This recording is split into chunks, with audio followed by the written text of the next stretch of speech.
Thank you. Thank you.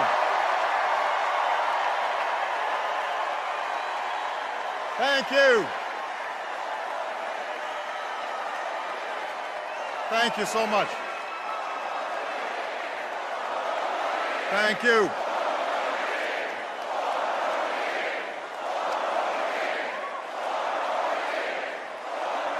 Thank you so much. Thank you. Thank you very much, everybody. Thank you. Michelle, I love you so much. A few nights ago, everybody was reminded just what a lucky man I am.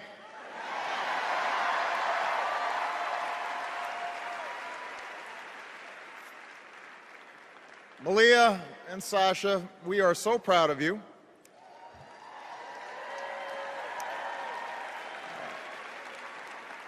And yes, you do have to go to school in the morning.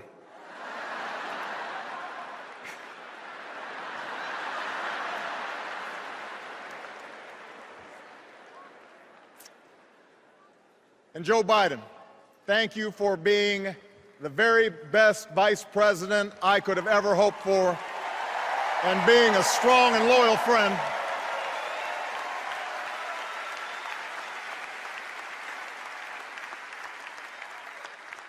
Madam Chairwoman, delegates, I accept your nomination for President of the United States.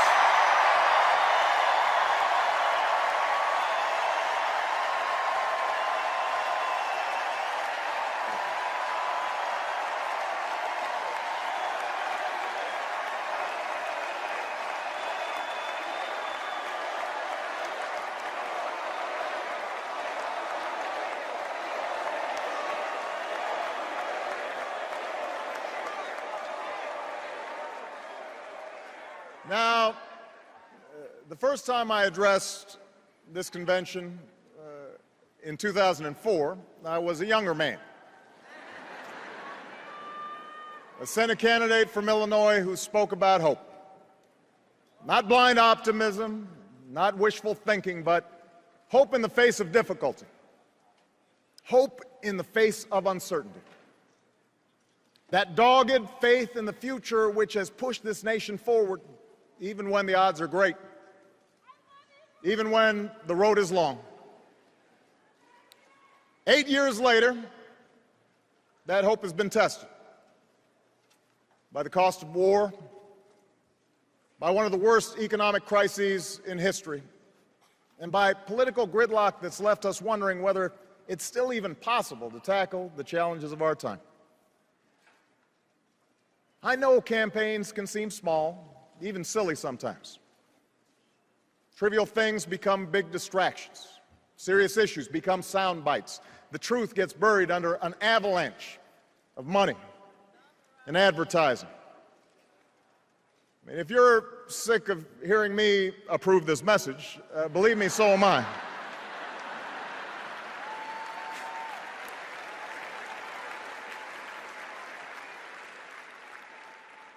But when all is said and done, when you pick up that ballot to vote, you will face the clearest choice of any time in a generation. Over the next few years, big decisions will be made in Washington on jobs, the economy, taxes and deficits, energy, education, war and peace. Decisions that will have a huge impact on our lives and on our children's lives for decades to come. And on every issue, the choice you face won't just be between two candidates or two parties. It will be a choice between two different paths for America, a choice between two fundamentally different visions for the future. Ours is a fight to restore the values that built the largest middle class and the strongest economy the world has ever known.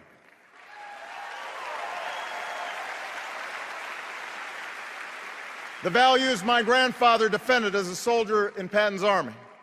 the values that drove my grandmother to work on a bomber assembly line while he was gone.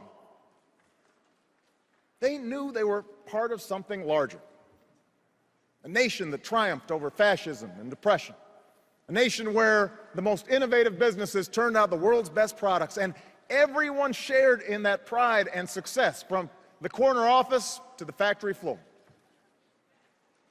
My grandparents were given the chance to go to college, buy their own home, and fulfill the basic bargain at the heart of America's story.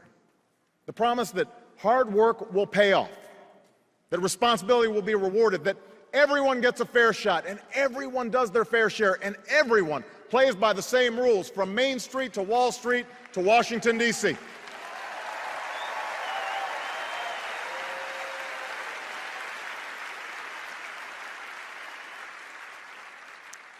And I ran for president because I saw that basic bargain slipping away. I began my career helping people in the shadow of a shuttered steel mill at a time when too many good jobs were starting to move overseas. And by 2008, we had seen nearly a decade in which families struggled with costs that kept rising, but paychecks that didn't. Folks racking up more and more debt just to make the mortgage or pay tuition, put gas in the car or food on the table. And when the house of cards collapsed in the Great Recession, millions of innocent Americans lost their jobs, their homes, their life savings, a tragedy from which we're still fighting to recover. Now, our friends down in Tampa at the Republican convention were more than happy to talk about everything they think is wrong with America, but they didn't have much to say about how they'd make it right. They want your vote, but they don't want you to know their plan. And that's because all they have to offer is the same prescriptions they've had for the last 30 years. Have a surplus? Try a tax cut. Deficit too high? Try another. Feel a cold coming on? Take 2 tax cuts, roll back some regulations, and call us in the morning.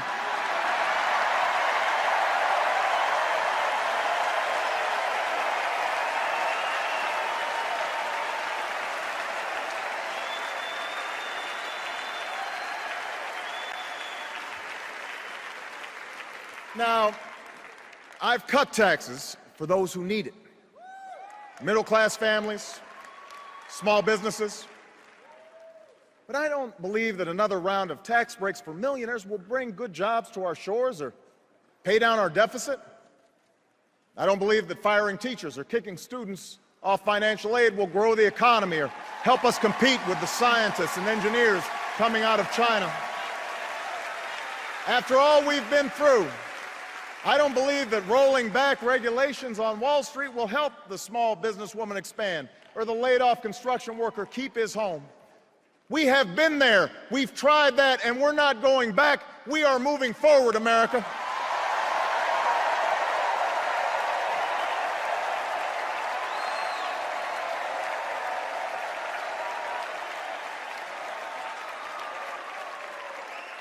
Now, I won't pretend the path I'm offering is quick or easy. I never have. You didn't elect me to tell you what you wanted to hear. You elected me to tell you the truth. And the truth is, it will take more than a few years for us to solve challenges that have built up over decades. It'll require common effort and shared responsibility, and the kind of bold, persistent experimentation that Franklin Roosevelt pursued during the only crisis worse than this one. And by the way, those of us who carry on his party's legacy should remember that not every problem can be remedied with another government program or dictate from Washington. But know this, America, our problems can be solved. Our challenges can be met. The path we offer may be harder, but it leads to a better place, and I'm asking you to choose that future. I'm asking you to rally around a set of goals for your country, goals in manufacturing, energy, education, national security, and the deficit. Real, achievable plans that will lead to new jobs, more opportunity, and rebuild this economy on a stronger foundation. That's what we can do in the next 4 years, and that is why I am running for a second term as President of the United States.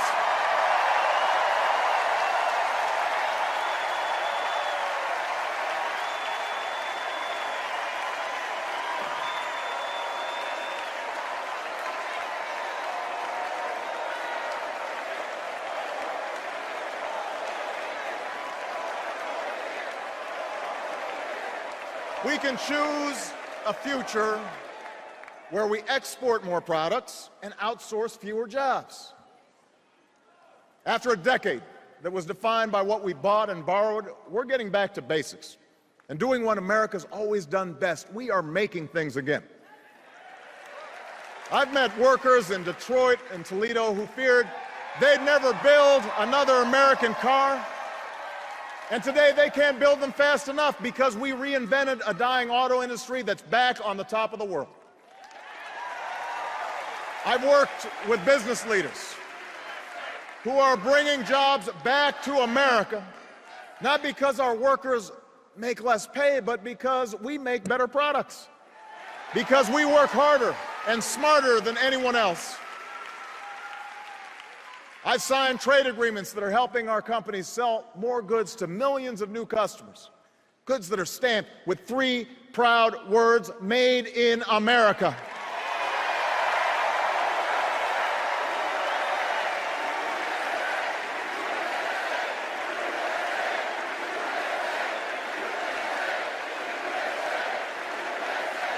And after a decade of decline, this country created over 500,000 manufacturing jobs in the last 2.5 years. And now you have a choice. We can give more tax breaks to corporations that ship jobs overseas, or we can start rewarding companies that open new plants and train new workers and create new jobs here in the United States of America.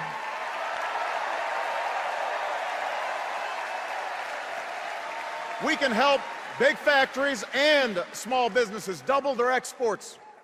And if we choose this path, we can create 1 million new manufacturing jobs in the next 4 years. You can make that happen. You can choose that future. You can choose the path where we control more of our own energy. After 30 years of inaction, we raised fuel standards so that by the middle of the next decade, cars and trucks will go twice as far on a gallon of gas. We have doubled our use of renewable energy, and thousands of Americans have jobs today building wind turbines and long-lasting batteries. In the last year alone, we cut oil imports by 1 million barrels a day, more than any administration in recent history. And today, the United States of America is less dependent on foreign oil than at any time in the last 2 decades.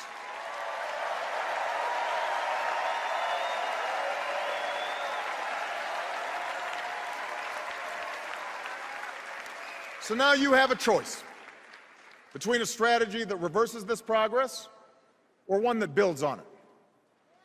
We've opened millions of new acres for oil and gas exploration in the last 3 years, and we'll open more. But unlike my opponent, I will not let oil companies write this country's energy plan or endanger our coastlines or collect another $4 billion in corporate welfare from our taxpayers. We're offering a better path.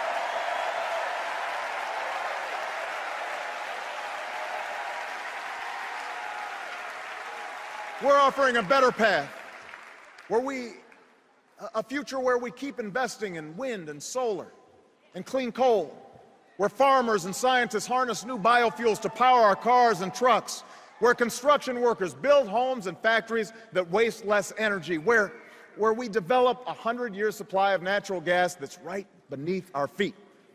If you choose this path, we can cut our oil imports in half by 2020 and support more than 600,000 new jobs in natural gas alone.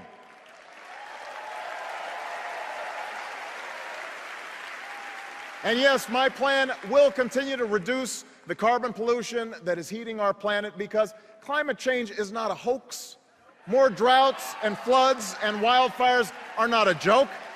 They are a threat to our children's future, and in this election, you can do something about it.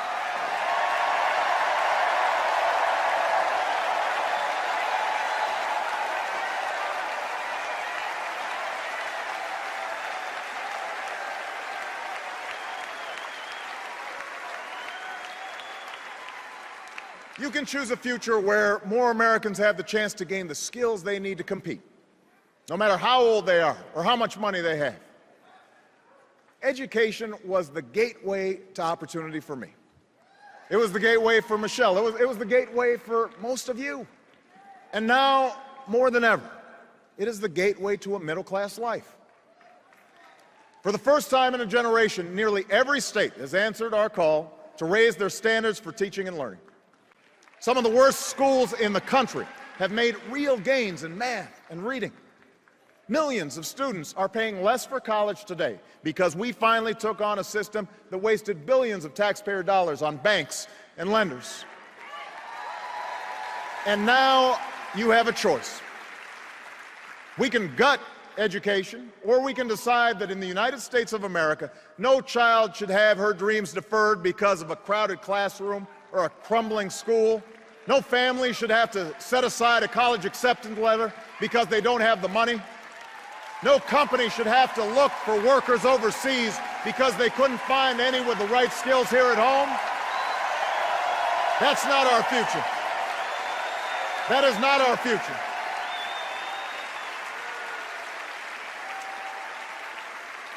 The government has a role in this, but teachers must inspire, principals must lead, parents must instill a thirst for learning, and students, you got to do the work. And together, I promise you, we can out-educate and out-compete any nation on earth. So help me recruit 100,000 math and science teachers within 10 years and improve early childhood education. Help give 2 million workers the chance to learn skills at their community college that will lead directly to a job. Help us work with colleges and universities to cut in half the growth of tuition costs over the next 10 years. We can meet that goal together. You can choose that future for America.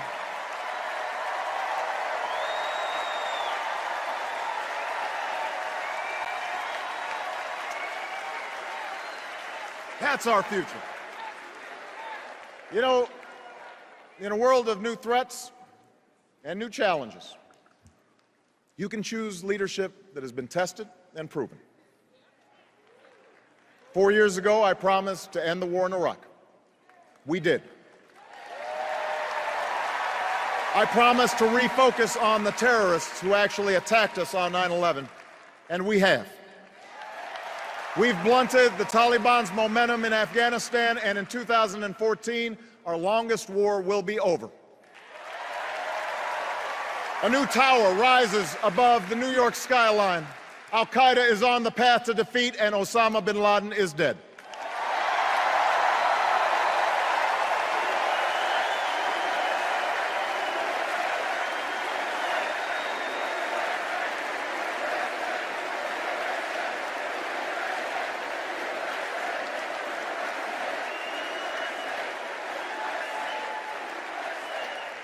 Tonight, we pay tribute to the Americans who still serve in harm's way.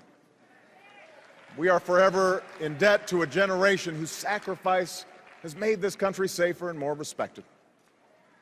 We will never forget you. And so long as I'm Commander-in-Chief, we will sustain the strongest military the world has ever known. When you take off the uniform, we will serve you as well as you've served us, because no one who fights for this country should have to fight for a job or a roof over their heads or the care that they need when they come home.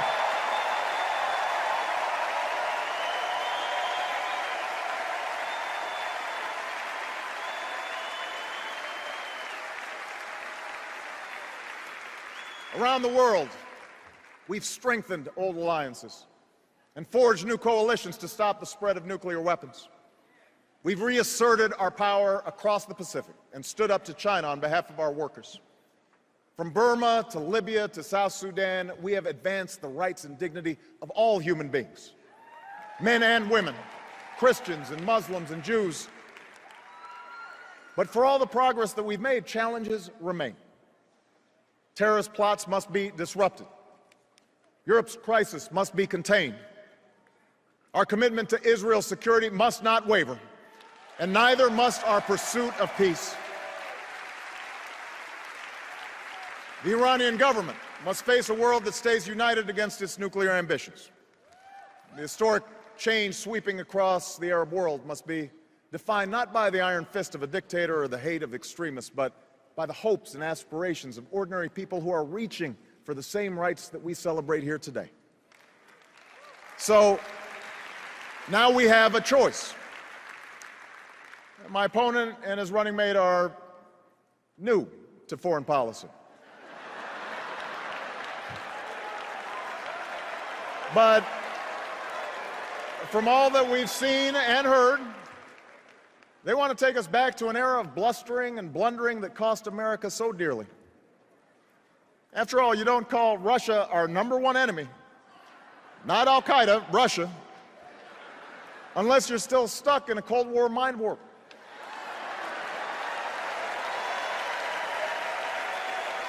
You might not be ready for diplomacy with Beijing if you can't visit the Olympics without insulting our closest ally.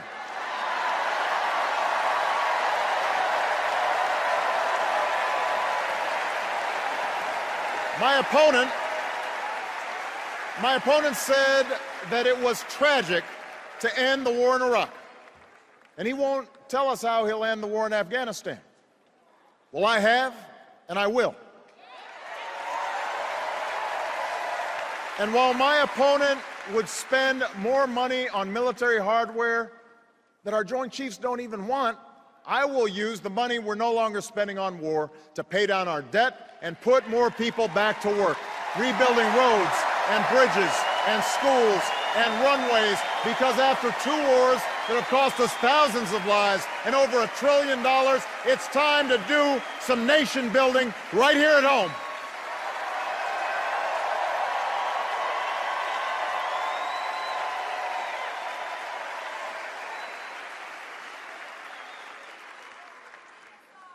You can choose a future where we reduce our deficit without sticking it to the middle class.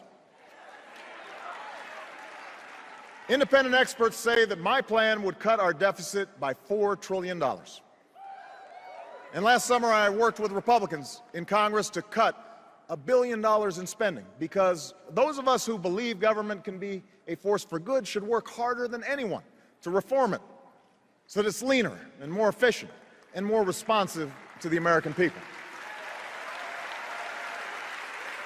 I want to reform the tax code so that it's simple, fair, and ask the wealthiest households to pay higher taxes on incomes over $250,000. The same rate we had when Bill Clinton was president, the same rate we had when our economy created nearly 23 million new jobs, the biggest surplus in history, and a whole lot of millionaires to boot. Now, I'm still eager to reach an agreement based on the principles of my bipartisan debt commission. No party has a monopoly on wisdom. No democracy works without compromise.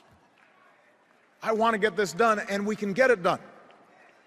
But when Governor Romney and his friends in Congress tell us we can somehow lower our deficits by spending trillions more on new tax breaks for the wealthy, well, what Bill Clinton call it, you do the arithmetic. You do the math. I refuse to go along with that. And as long as I'm president, I never will. I refuse to ask middle-class families to give up their deductions for owning a home or raising their kids just to pay for another millionaire's tax cut. I refuse to ask students to pay more for college or kick children out of Head Start programs to eliminate health insurance for millions of Americans who are poor and elderly or disabled. Also, those with the most can pay less. I'm not going along with that.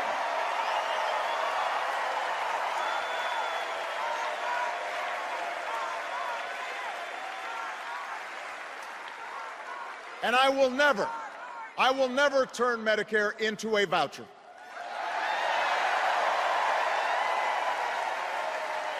No American should ever have to spend their golden years at the mercy of insurance companies.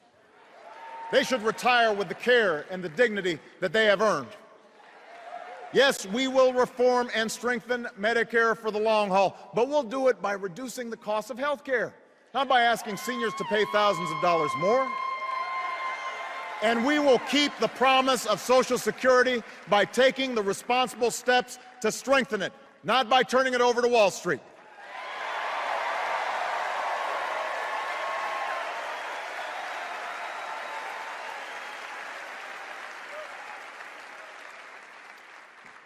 This is the choice we now face.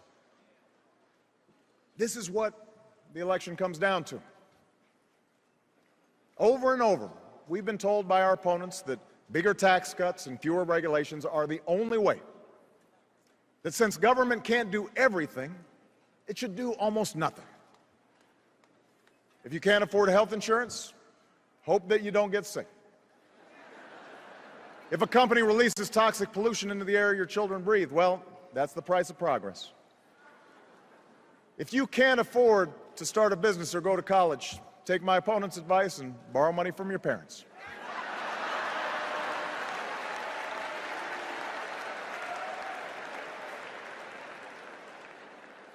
You know what? That's not who we are. That's not what this country's about. As Americans, we believe we are endowed by our Creator with certain inalienable rights, rights that no man or government can take away. We insist on personal responsibility, and we celebrate individual initiative. We're not entitled to success. We have to earn it. We honor the strivers, the dreamers, the risk takers, the entrepreneurs who have always been the driving force behind our free enterprise system, the greatest engine of growth and prosperity that the world's ever known. But we also believe in something called citizenship. Citizenship, a word at the very heart of our founding, a word at the very essence of our democracy. The idea that this country only works when we accept certain obligations to one another and to future generations. We believe that when a CEO pays his auto workers enough to buy the cars that they build, the whole company does better. We believe that when a family can no longer be tricked into signing a mortgage they can't afford, that family's protected, but so is the value of other people's homes. And so is the entire economy. We believe the little girl who's offered an escape from poverty by a great teacher or a grant for college could become the next Steve Jobs, or the scientist who cures cancer, or the President of the United States, and it is in our power to give her that chance.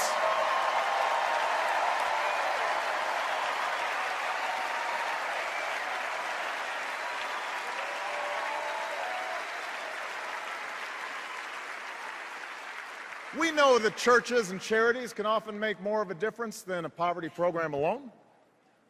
We don't want handouts for people who refuse to help themselves, and we certainly don't want bailouts for banks that break the rules.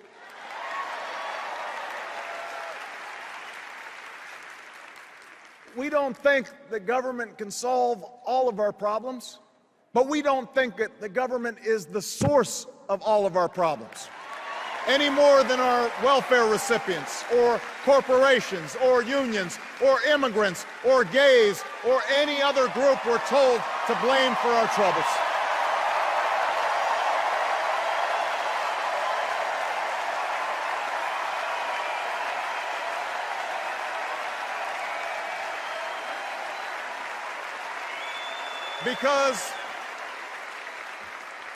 Because America, we understand that this democracy is ours. We, the people, recognize that we have responsibilities as well as rights, that our destinies are bound together, that a freedom which asks only what's in it for me, a freedom without a commitment to others, a freedom without love or charity or duty or patriotism is unworthy of our founding ideals and those who died in their defense.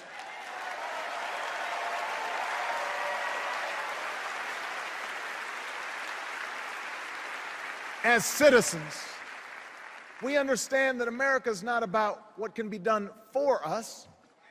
It's about what can be done by us, together, through the hard and frustrating but necessary work of self-government. That's what we believe. So you see, the election 4 years ago wasn't about me. It was about you. My fellow citizens, you were the change. You're the reason there's a little girl with a heart disorder in Phoenix who'll get the surgery she needs because an insurance company can't limit her coverage. You did that.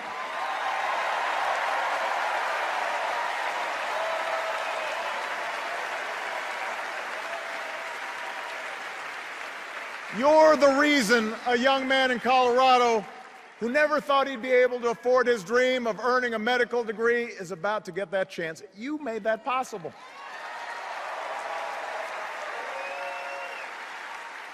You're the reason a young immigrant who grew up here and went to school here and pledged allegiance to our flag will no longer be deported from the only country she's ever called home. Why selfless soldiers won't be kicked out of the military because of who they are or who they love. Why thousands of families have finally been able to say to the loved ones who served us so bravely, welcome home. Welcome home. You did that. You did that. You did that. If you turn away now, if you buy into the cynicism that the change we fought for is impossible, well, change will not happen. If you give up on the idea that your voice can make a difference, then other voices will fill the void. The lobbyists and special interests, the people with the $10 million checks who are trying to buy this election, and those who are trying to make it harder for you to vote. Washington politicians who want to decide who you can marry or control health care choices that women should be making for themselves.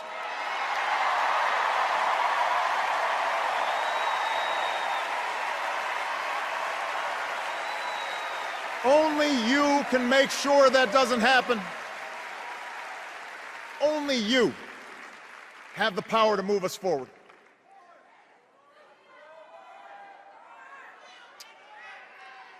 You know, I recognize that times have changed since I first spoke to this convention. Times have changed, and so have I. I'm no longer just a candidate. I'm the president.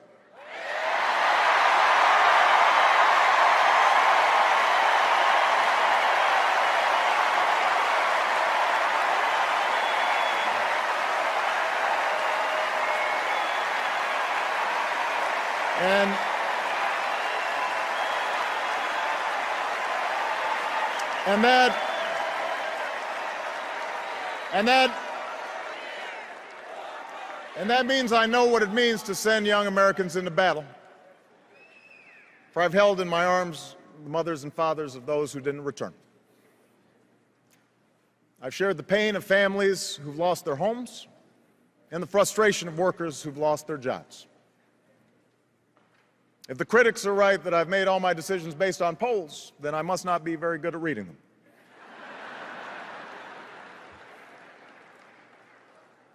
And while I'm very proud of what we've achieved together, I'm far more mindful of my own failings, knowing exactly what Lincoln meant when he said, "I have been driven to my knees many times by the overwhelming conviction that I had no place else to go."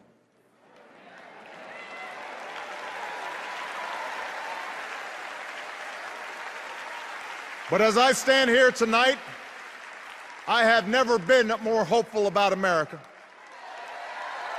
Not because I think I have all the answers, not because I'm naive about the magnitude of our challenges. I'm hopeful because of you. The young woman I met at a science fair who won national recognition for her biology research while living with her family at a homeless shelter, she gives me hope.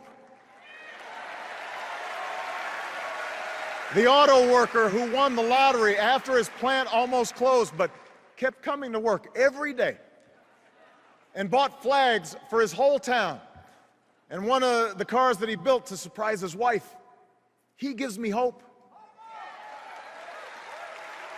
The family business in Warroad, Minnesota, that didn't lay off a single one of their 4,000 employees when the recession hit, even when their competitors shut down dozens of plants, even when it meant the owner gave up some perks and some pay, because they understood that their biggest asset was the community and the workers who had helped build that business. They give me hope.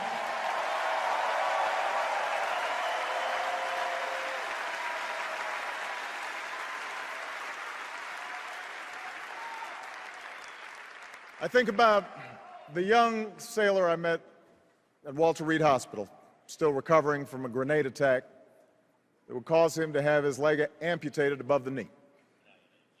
And 6 months ago, we would watch him walk into a White House dinner honoring those who served in Iraq. Tall and 20 pounds heavier, dashing in his uniform, with a big grin on his face, sturdy on his new leg. And I remember how a few months after that, I would watch him on a bicycle, racing with his fellow wounded warriors on a sparkling spring day, inspiring other heroes who had just begun the hard path he had traveled. He gives me hope.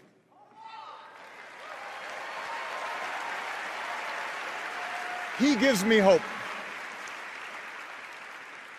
I don't know what party these men and women belong to. I don't know if they'll vote for me. But I know that their spirit defines us. They remind me in the words of Scripture that ours is a future filled with hope. And if you share that faith with me, if you share that hope with me, I ask you tonight for your vote.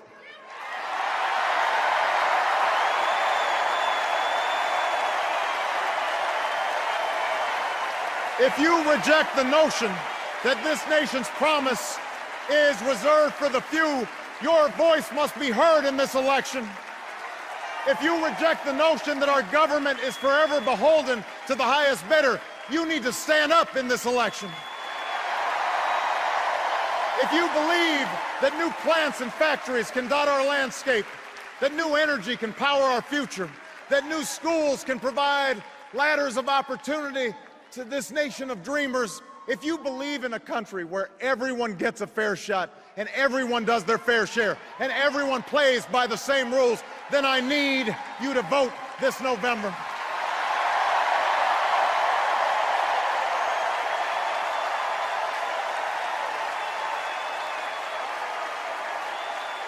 America, I never said this journey would be easy, and I won't promise that now.